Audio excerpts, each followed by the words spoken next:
Ligou? Boa noite, gente. Que a paz do Divino Mestre se faça sentir em todos os nossos coraçõezinhos, né? Pois é, a leitura é bem forte. Já nem preciso da palestra, né? Já posso ir embora, né?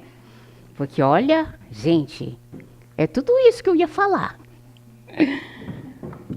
Não, mas é um tema bem forte, gente. E é um tema bem atual. É um condicionamento que diariamente, quando você abre o jornal ou liga a televisão, você escuta fulano matou Beltrano, esposa, matou filho, matou isso. E a causa ciúmes. Aí fala assim, o ciúmes ele é um sentimento doentio. E ele vem camuflado, sabe? Ele vem camuflado, camuflado de sentimento de posse, sentimento de cuidado, um sentimento de proteção, mas uma proteção acerbada, sabe? Exagerada, doentio. Então, o que é uma manifestação de um ciúmes? É um sentimento de posse, de exclusividade, normalmente em relação a outra pessoa, associado a relacionamentos amorosos. Como é um sentimento egoísta, ele procura roubar a liberdade do outro, tenta segurar o caminho do outro, determinando, delineando e aprisionando. O ciúmes é um exercício enlouquecido de poder de dominação, aprisionamento do outro. O que causa isso? Insegurança emocional. Tudo isso é causado, é despertado quando a gente se sente que não é amado, que é incapaz de amar, que eu não mereço essa pessoa do meu lado, que eu não mereço o filho que eu tenho, eu não mereço a casa que eu tenho. Então começa tudo com a baixa autoestima. E ela é exagerada negativamente, emocional, você colocando para o lado negativo emocionalmente, ela realmente, ela te traz medo, te traz intranquilidade, te traz, dependendo da pessoa, até fadiga, mal-estar. Às vezes a pessoa está paradinha, ela está suando frio, sabe? Ela tá inquieta. São vestígios desse sentimento de posse, de ciúmes. Aí você fala assim, mas como diagnosticar o ciúmes? Olha, ela vem de diversas maneiras. O mais comum aqui, que a gente vê nas cidades grandes, eu não digo só nas cidades grandes, que nas cidades pequenas tem, porém é camuflada, ela é escondida. Deixa eu contar um caso para vocês. Nós tínhamos uma colega, aliás, a colega da mamãe. É uma colega de muitos anos, mas muitos anos da mamãe. Ela já é falecida, já desencarnou. E essa senhora tinha uma menina. Essa menina gostava de brincar de casinha, ela era uma bonequinha. Gostava de limpar as coisas. Vocês iam na casa dela, gente, era um brinco. E ela sempre falava assim, eu vou me casar, eu quero me casar. Ela tinha uns 16, 17 anos. E tinha minha irmã, mais velha, que falava assim, nada, assim, ela tinha o mundo dela era diferente. Olha, vamos passear, vamos para o cinema, vamos dançar, aproveitar a vida. Não, eu quero casar. O primeiro namorado era muito novo. O pai não deixou casar. O segundo namorado, 15 anos mais velho que ela. O pai não queria. Mas aí ela fugiu. Então ele aceitou o casamento. Naquela época, há uns anos atrás, Não tinha essa liberdade de que, assim, o pai falou não e vamos conversar o porquê não. Algumas autoridades achavam assim, não, ela está namorando e o rapaz quer, deixa ela. Então, casou. E aí a gente percebia que, assim, como nós tínhamos tinha um menininho na casa que ele era deficiente físico, era todo encolhidinho, tinha paralisia no corpo todo e paralisia mental. E uma vez por mês a gente ia na casa para fazer a oração. A filosofia da mamãe era evangélica e a gente fazia a oração uma vez por mês na casa dela. E a gente via coisas diferentes. A menina, de vez em quando, passava semanas sem ver a mãe, morava do outro lado da rua, passava semanas sem ver a mãe. E quando ela aparecia machucada. Uma vez, eu lembro muito bem, papai nunca se intrometeu na vida de ninguém. Ele, como um neutro, ele olhava, observava. Se pedisse conselho, ele dava. Se pedisse opinião, ele dava. Mas aquele dia ele se sentiu incomodado. Ele falou assim, Evaristo, que era o nome do rapaz, eu preciso ter uma conversa com o marido da tua filha. Todo mundo gelou. Porque papai não tomava esse tipo de atitude. E aí a mamãe, uma mulher fantástica, eu disse, eu vou com você, Lineu. Nós vamos conversar com esse rapaz. Pediu que a menina ficasse em casa. E ele foi lá conversar com ela. Tiveram uma conversa, tal. Não sei que tipo de conversa, porque nós éramos pequenos. E como sempre, quando a mamãe saía para fazer essas visitas, ela sempre pedia para a gente orar. Então a gente, como queria a nossa mãe de volta, então a gente pedia para Deus resolver logo o problema dela e trouxesse nossa mãe de volta. Não se importava muito com o caso que estava acontecendo, nós queríamos nossa mãe. E como a gente é criança, a gente pede com tanta fé, Papai do Céu escuta rápido, né? Mamãe voltou, papai voltou, seu Evaristo também voltou. Do que ele voltou, nós entramos, a menina também entrou, chegou o rapaz, o namorado dela. E aí ela já tinha tido uma conversa, a mamãe tinha uma conversa com ela, que ela era livre, ela podia fazer o que ela quisesse. Se ela quisesse ficar com o rapaz, ela ficasse, se não quisesse, nós daríamos o apoio para ela. Para ela não se sentir sem o chão. Gente, esse rapaz chegou na varanda e chamou a menina. Mas ele gritava tanto, ele dava soco na parede, ele fazia um estardalhaço, porque ele não podia bater nela nem na frente. Nós escutamos, nós como crianças escutando aquilo, parecia que a gente queria entrar debaixo da cama porque o homem estava enfurecido. E aí eu fiquei assim, depois de anos que eu fiquei pensando esse pensamento que eu vou dizer para vocês. Aí eu fiquei assim, nós mantivemos em oração e aí papai foi lá fora conversar com esse rapaz. Ele estava enlouquecido, ele queria matar todo mundo. Mas aí papai falando, mamãe falando, ele foi acalmando, ele foi para casa e a menina ficou. Conclusão. Ela voltou para casa. Ela apanhava todos os dias.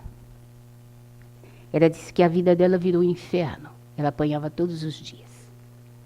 E ele falava assim para ela que amava ela loucamente. E tinha medo de perdê-la. Por isso que ele batia nela. Por amor ele batia nela. Mas que amor é esse? Que amor é esse que espanca as pessoas? Que mata as pessoas? Amor liberta, gente. Amor deixa a pessoa livre.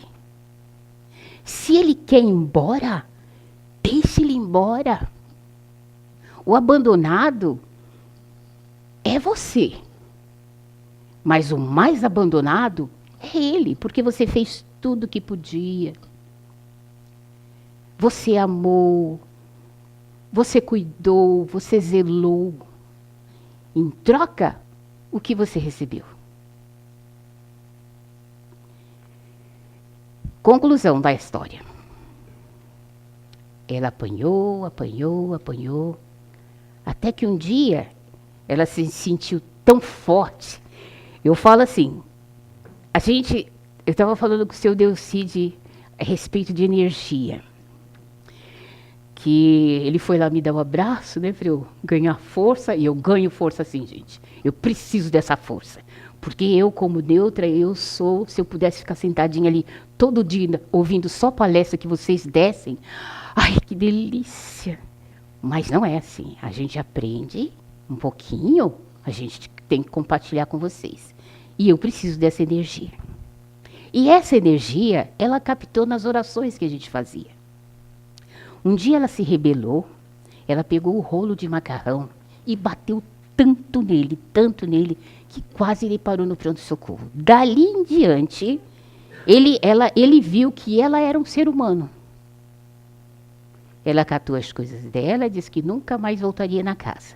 E criou o filho dela sozinha. Então, teve um final feliz.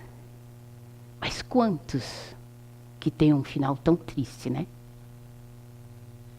Quantos que não são arremessados, quantas mulheres que não são arremessadas de prédios, né? Por conta desse amor, que está zelando, que está cuidando. Essas pessoas não têm o direito de pensar, porque a pessoa quer o que você está pensando? O que você está fazendo? Revirando bolsas? É uma doença. Isso é uma doença. Outros, ciúmes de professor e aluno. Isso é bem atual. E está acontecendo muito nas salas de aula. Embora as crianças estão sendo muito mal preparadas pelos pais. Isso é fato. Isso é fato. Mas existe esse ciúmes. Existe. Aquele aluno que se sobressai na sala de aula, o professor mal escreve no quadro, mas ele dá o apontamento, o aluno lá de cabeça, dá a resposta. Aí o professor falou assim, mas como? Você nem fez. Não, professor, eu fiz aqui. Esse aluno às vezes é perseguido. Eu sei porque eu já vi isso. O aluno sendo reprovado, o professor faz de tudo, ele é marcação cerrada. Ah, mas essa vírgula não é aqui, esse ponto não é aqui, e reprova a criança. Frustra a criança. Porque ela é um pouquinho mais rápida que a outra. Ela pega as coisas assim no ar. Não, mas você tem que ficar sentado, quieto. Então a gente tem que prestar atenção. De outra vez, aqui é para os espíritas, né? Estava contando para Júlia, semana passada nós tivemos a mesa mediúnica. E eu não sei onde eu estava, porque a gente depois fazem o relato, né? E todo mundo estava dando risada de mim, porque teve um espírito muito bravo e a doutrinadora foi bem enfática. Não, fala para ele que ele tem que ir embora agora, todo mundo, inclusive o que estão à tua volta. E ela disse que eu não falei isso. Eu falei assim, vocês estão ouvindo o que ela está dizendo? Então, por favor, vocês obedeçam. Inclusive, tinha um outro rapaz que estava perto de mim, e ela pensou, ela não falou, ela pensou que ele também. Tá. Aí quando eu voltei do transe, ela dando risada assim, dona Sandra, mas foi tão engraçado. A senhora não falou para ele, a senhora falou assim, você viu? Você tem que fazer o que ela mandou. Gente, porque não é da minha... como se diz? Eu não consigo gritar. Eu estou falando sério. Eu falo com firmeza, mas eu não consigo me alterar. Né? E aí eu fiquei assim, puxa vida, nem na mesa mediúnica o pessoal me respeita. Ó o melindre. Ó o melindre. É uma doença. Só que assim, foi rápido, né? Por que eu estou assim? Não, tá certo. E depois veio a psicografia, né? Porque a gente tem que ser o que a gente é aqui e lá no mundo espiritual também a gente é, né? Então, para não escapar muito do assunto, eu falo assim, o ciúmes, ele traz característica, aliás, todos os sentimentos que nós viemos aqui experienciar nessa nossa vida, nesse corpo carnal, é para a gente aprender. Não é para a gente alimentar ele com coisas ruins. Olha, se eu sinto ciúmes, qual é o meu remédio? Não é o amor? O melhor remédio para o ciúmes é o amor. Mas para eu receber esse amor, eu preciso descobrir e se descobrir que eu sou uma pessoa ciumenta. Porque a gente vê pessoas falando assim, eu tenho ciúmes do meu marido, tenho ciúmes do meu cachorro, tenho ciúme disso, tenho ciúme daquilo. Gente, você é doente. Se você falar assim, eu amo meu marido, eu amo os meus bichinhos, eu amo minha casa, eu amo os meus filhos. Sim, é normal, porque você amando, você dá a liberdade dele ir e vir. Ciúmes não, ciúmes prende. Quer ver como prende? Certa vez uma moça, o filho queria ir embora para o exterior. Ele fez a faculdade, né? E ele falou assim, estou pronto para pegar minha mochila e botar nas costas e conhecer o mundo. Como ele era muito emocional, a mãe mais firme, disse, meu filho não vai. E aí deu piti, foi parar no hospital, deu aquela coisa toda, deu uma empolvorosa. A casa virou um inferno. Ele, em consideração à mãe, não foi para o estrangeiro. Ficou. A mãe fez certo? Não. Quem ama, ora, abraça o filho em oração, alimenta o amor com, como diz, ensinamento. Né? Ela ensina o filho a se proteger, ensina o filho como deve agir, mas ela não pode prender. Porque ela prendeu, o que aconteceu? O rapaz foi procurar emprego, começou a trabalhar, mas ele estava trabalhando numa coisa que ele não queria. E a casa começou a adoecer. Adoeceu por quê? Fazia o que não queria. Ele não teve força suficiente para fazer aquilo que ele queria. E aí começa o inferno. Eu sou infeliz, porque eu sou isso, eu sou aquilo. É por tua causa. E aí, culpa um, culpa o outro. O que acontece? A casa fica doente. Porque dá abertura para espíritos afins. Quando menos esperamos, todo mundo está doente. Todo naquela casa, ninguém suporta olhar um para o outro. Então, quem ama, liberta. Quem ama, zela, cuida, orienta, mas a pessoa é livre. E isso nós trazemos já de encarnações passadas. Mas eu sempre falo assim, o espírita tem mania de deixar tudo por conta do passado. Tá, nós sabemos que somos reencarnacionistas e nós trazemos essa bagagem dentro do nosso espírito. Mas acontece que não é tão longe assim. Nós alimentamos os nossos sentimentos desde bebê. Aliás, desde o ventre. A mãe não conversa com o bebê, não vai se preparando, vai se relaxando. Ele vai ganhando aquela energia boa, ele vai crescendo, é uma criança saudável, uma criança bonita, mesmo que às vezes é carinha de joelho, mas a gente acha lindo, né? Pois então, ele já nasce. Criança é o centro da atração, né? Dentro de uma casa, meu Deus, tudo é para o bebê. Né? A mãe não tem mais tempo, às vezes a mãe não tem nem tempo de se arrumar direito, não tem mais tempo para o marido, aquelas horinhas contadas para ele. Por quê? Em função do neném. Mas aí a gente vai ensinando ele, né? Vai dizendo, olha, agora é a hora da mamãe vir sentar, a hora da mamãe lavar a louça. Ele vai aprendendo. Quando chega uma certa idade, vem um outro irmãozinho. O que que a mamãe faz? A mamãe não prepara ele? Olha, vai chegar um irmãozinho. Deveria, né? Vai chegar um irmãozinho, você vai dividir o quartinho com ele, vai dividir os brinquedinhos com ele. Vai assim, harmonizando a coisa, né? Então, ali começa a alimentar os sentimentos das crianças. É aí que começa. Porque muitos pais falam assim, deixa, quando ele crescer ele muda. A criança que joga o brinquedo, faz pirraça, assim, não, mas quando ele crescer muda. Não muda, não. Ele vai experienciando outros sentimentos. E aquele sentimento lá, de rebeldia, de revolta, não foi bem solucionado.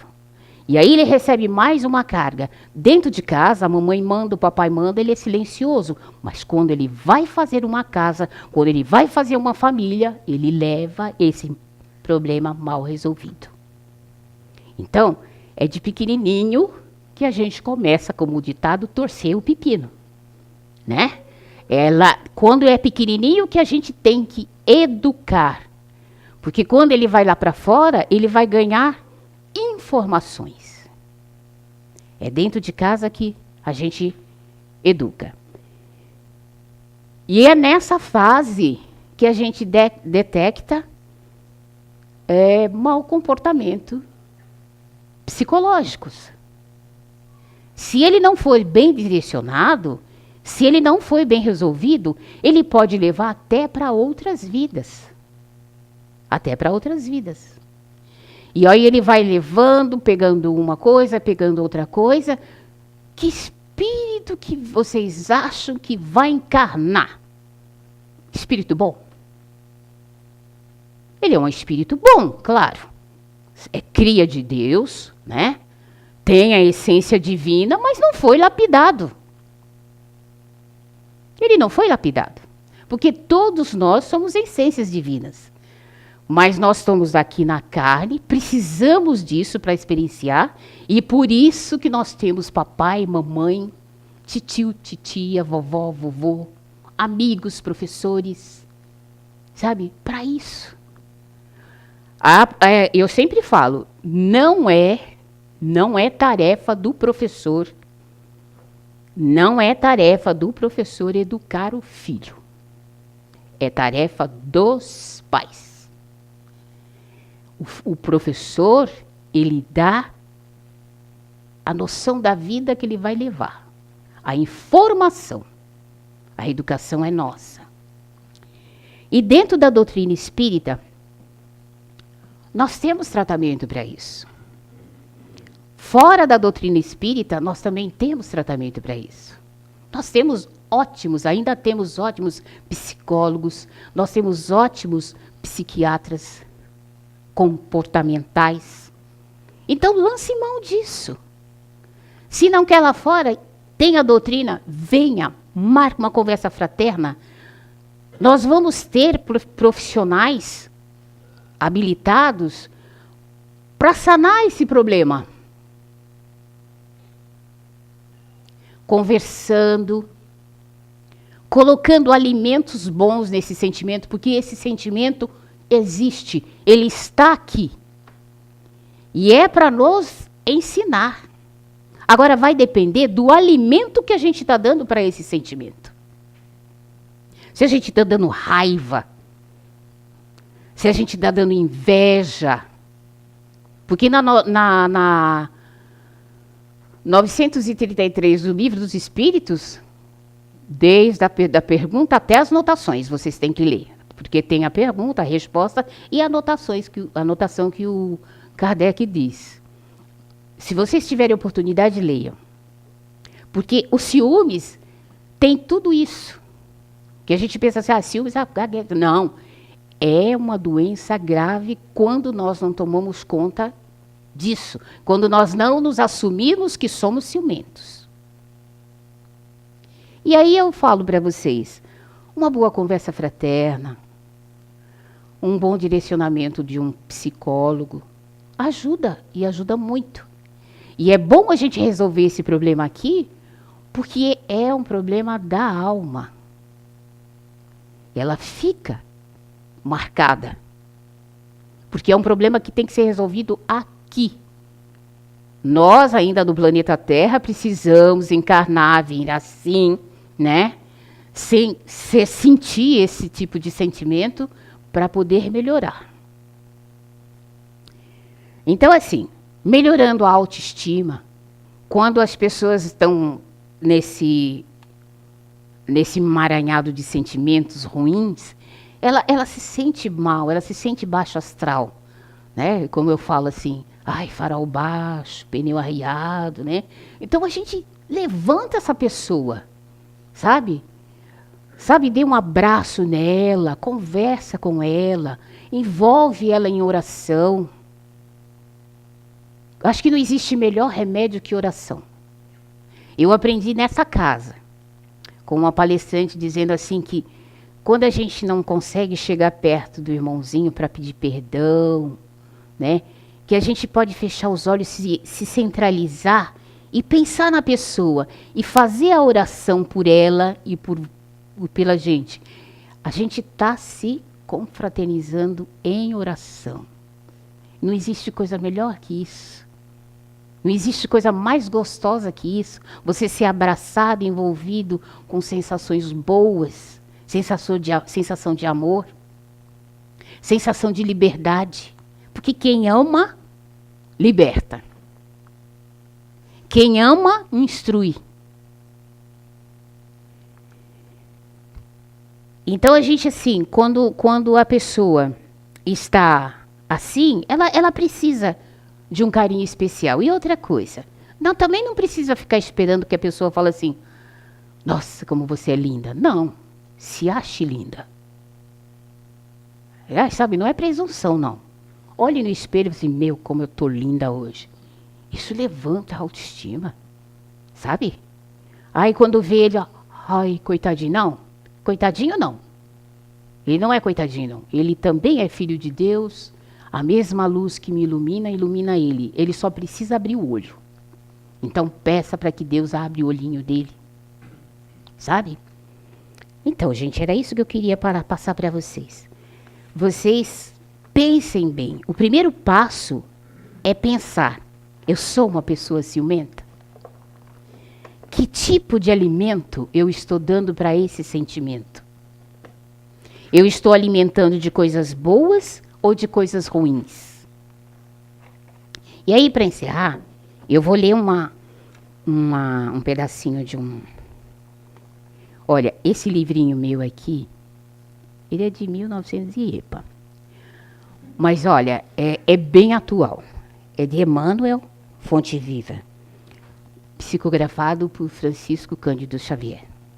É uma passagem bíblica e muito bonita. Ante a lição. Ante a exposição da verdade, não te esquive a meditação sobre as luzes que recebe. Quem fita o céu de relance, sem contemplá-lo, não enxerga as estrelas. Ou quem ouve uma sinfonia sem abrir a acústica da alma, não percebe as notas divinas. Debalde escutará essa palavra inspirada de pregadores ardentes, se não descerres o coração para teus ensinamentos, para os teus sentimentos. Mergulhe na claridade bendita daquela.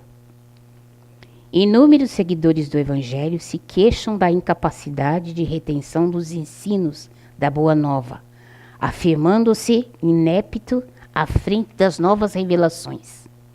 E isto porque não dispensam o maior trato da lição, a lição ouvida, demorando-se longo tempo na providência da distração e da leviandade. Quando a câmara permanece sombria, somos nós que desatamos o ferrolho da janela para que o sol nos visite. Dedique algum esforço à graça da lição e a lição nos responderá com as suas graças. Os apóstolos gentil é claro na observação. Considera o que te digo, porque então o Senhor te dará entendimento em tudo. Considerar significa examinar, entender, refletir e apreciar. Estamos, pois, convencidos de que, prestando atenção aos apontamentos do Código da Vida Eterna, o Senhor, em retribuição à vossa boa vontade, dar-nos-á entendimento a tudo. Gente, isso aqui é de 1900 e bolinha, e é bem atual. É bem atual. Às vezes a gente não quer perder tempo em ter uma boa leitura, de ver um bom programa, de apreciar a natureza nos traz tantas coisas boas, tantos ensinamentos, mas a gente na vida corrida não quer prestar atenção em nada. E aí a gente adoece. Adoece e adoece quem está do nosso lado. Então, quando estivermos nessa desesperança, vamos vamos chamar o Cristo que está dentro de nós, em oração, em silêncio, que a gente vai escutar o que nosso guardião tem a nos ensinar. Gente, obrigada pela paciência. Uma boa noite.